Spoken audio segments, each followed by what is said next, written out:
Hello and welcome to Minerals, Rocks, and Fossil Talks. I'm your paleontology teacher, Jen, and it's time for Fossil Friday. Archaeopteris is an extinct... No. Archaeopteris, not Archaeopteryx. Oh my gosh. I tell ya, good help is so hard to find these. There we go. That's what we're looking for. Archaeopteris is an extinct plant that lived in the late Devonian to the early Carboniferous period between 382 and 323 million years ago. It has been found on every continent, including Waterloo Farm Lagerstadt in South Africa, which would have been within the Antarctic Circle at the time that this plant was alive, which tells you that it was quite warm in the Antarctic Circle at one point. It was the dominant flora of its environment, covering floodplains in vast forests alongside ferns, lycophytes, and sphenophytes, which covered the floor, hiding terrestrial arthropods and early tetrapods. Archaeopteris belongs to the tracheophytes in a clade called progymnosperms, ancestors, or at least ancestor adjacent, to true gymnosperms. So if we look at this tree, you can kind of see, so we have our vascular plants. When I did the scale tree, we took this lower branch and came all the way down here. For this one, we're going up here to euphyllophytes, and you'll see our progymnosperms are actually kind of sister to spermatophytes, which are seed-bearing plants, our gymnosperms and our angiosperms. So these weren't quite there. They were so close, though. They had a lot of similarity, including woody trunks.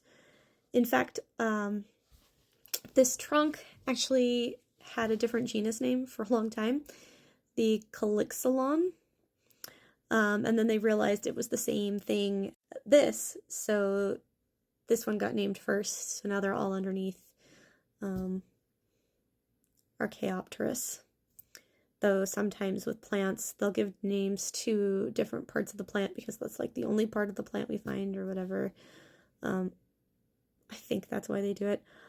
I'm not a paleobotanist, and typically the only thing like we would name differently and say like vertebrate paleontology is that your body fossil is going to have a different name than your ichno-fossil, so your tracks, which is going to have a different name from your ootaxa or your eggs, because you don't necessarily know exactly who made the footprint or laid the egg. So I assume it is very similar in the paleobotany world. If there's a paleobotanist out there watching this, feel free to elaborate. I welcome it. And like I said, they have woody trunks, and then they have these thick, set palm-like fronds with fan-shaped leaflets. If you look closely, you can kind of see, like, they look very much like ferns, but not quite fern-like. They're interesting plants. Now, early bushy and tree-like plants grew only at the tip of their main axis, so branches were growing from forked tips. However, if these tips died, then growth would cease.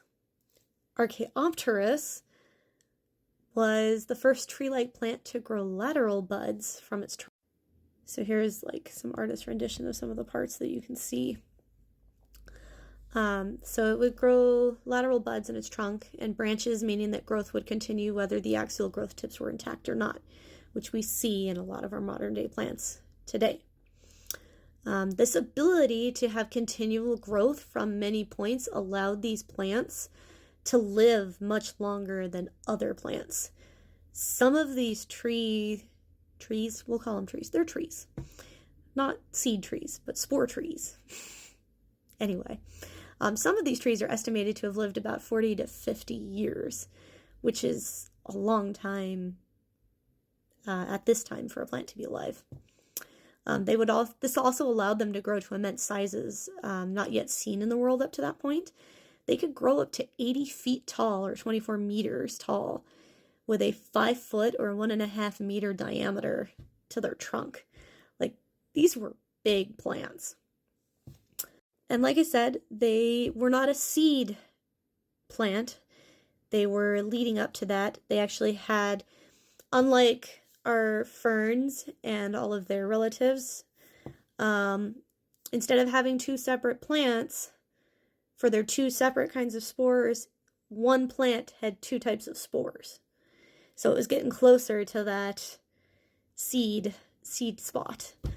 But yeah, super cool plants. I think it'd be super fun to see one. Well, thanks for coming to today's lesson, and make sure you tune in Monday to learn about the Great Devonian Controversy in a little more detail. And have a good weekend. Fossilize you later.